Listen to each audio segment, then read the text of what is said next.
Hello everyone.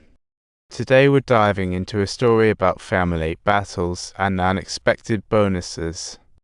Since her divorce, Caroline has traveled across states to build Toby an all-American family, only to meet lecherous men. Until she met Dwight the mechanic in Seattle, who was acting like a gentleman at first, even asking, "Did you do this?" "I can't do that." "Well, that's great. All I can say is, you folks are lucky." He even invited Toby to Thanksgiving and signed him up for a social contest, which had Toby over the moon. The rifle his dad gave him was finally going to see some action. On competition day, when Toby asked how big the turkey was, Dwight dropped the bomb: "There's no real turkey." To make up for Toby's mischance, Caroline stepped in, becoming the only lady in the contest and stealing the show. She won with 93 points, while Dwight, a self-proclaimed shooting genius, got only 24. It sent him into a tailspin, whining that the gun was faulty and refusing to admit Caroline was simply better.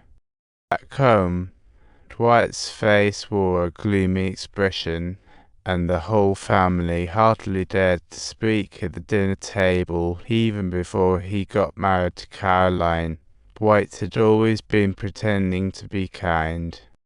Toby, unsupervised, hung out with school troublemakers, skipping classes or causing chaos daily. Considering Toby's bad behavior, the principal thought about kicking him out, but the teachers were surprisingly fond of him. They thought he just had bad luck with friends, so the principal, after some deliberation, decided to give him another chance. Caroline was exhausted, wanting a stable life, but she wasn't sure how to handle Toby's issues. After much thought, she figured sending Toby to live with Dwight for a while might work out. But not long after they hit the road, Dwight's true colors came through when Toby tried to lighten the mood with some tunes, only for Dwight to slap the radio off. But once you were at Dwight's house, you had to follow his rules or leave. On the first day, Dwight gave Toby an identical haircut and snagged him a newspaper route for fun. Toby was excited, saying he could handle all the Boy Scout stuff, but little did he know, Dwight was cheap and gave him a hand-me-down uniform. Though reluctant to be Mum's good kid, he had no choice but to suck it up. After months, Toby changed a lot, and his mum thought she found her haven, so she happily married Dwight.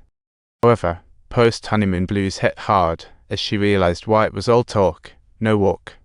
She thought about splitting, but seeing Toby being good, Caroline ultimately decided to stay. During the newspaper route, Dwight snatched all Toby's cash. Buying sports shoes became a dream.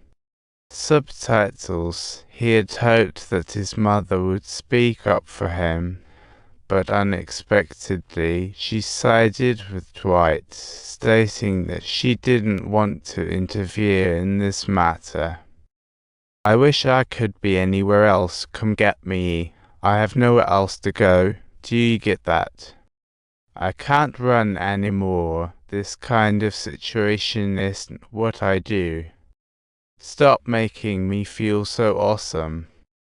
Alright, every morning I sing songs. I know you don't believe me, but that's truly the best thing."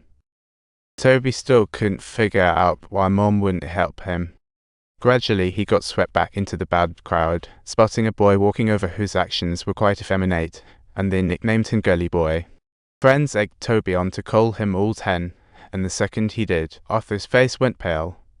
He despised that nickname, leading to a classic brawl, while the friends fanned the flames. Unfortunately, his rival had backup. Toby was outnumbered and ended up teary-eyed. "Go ahead and speak. I'll bring you back." "No way." Subtitles: you say you're not just about hands, and they're not just about hands. That night, Dwight heard about the fight and wanted to know who won. But Toby, seeking glory, lied that had clobbered Arthur, making him almost cry. Subtitles: after listening to what he said, Dwight not only didn't blame him, but instead encouraged him by saying, "You did a great job." At the dinner table, he bragged about his past glories and wanted to teach Toby some fighting techniques. Subtitles, honestly, it's more like a disguised humiliation towards Toby. Hey, little Toby, do you wanna follow me? I want kids at school to call you. Toby, come on. Oh my, you're about to be snatched up. The next day, Dwight noticed a few candles missing and instantly accused Toby of sneaking some. Toby attempted to defend himself, yet his efforts were in vain. His son couldn't bear to watch any longer, but Dwight still shut him down. Then Dwight went on about how the TV is always hot when he comes home, except when. Toby couldn't take it any longer, and the argument ended abruptly in Mum's yelling.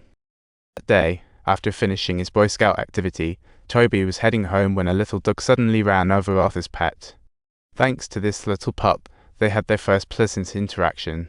On the way home, Arthur told Toby had noticed all along that they were both freaks. Subtitles. They didn't belong to this small and secluded town.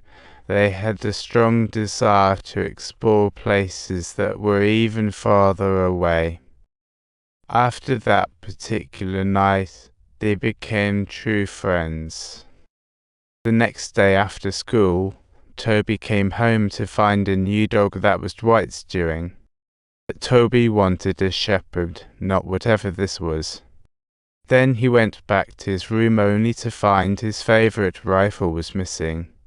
Only after asking did we learn that Dwight had secretly sold his rifle. That night, while watching a murder case on TV, Toby couldn't help but fantasize about getting rid of Dwight. Thank goodness it was just to get back at Dwight. Toby secretly took his car out for a spin and cranked up the tunes.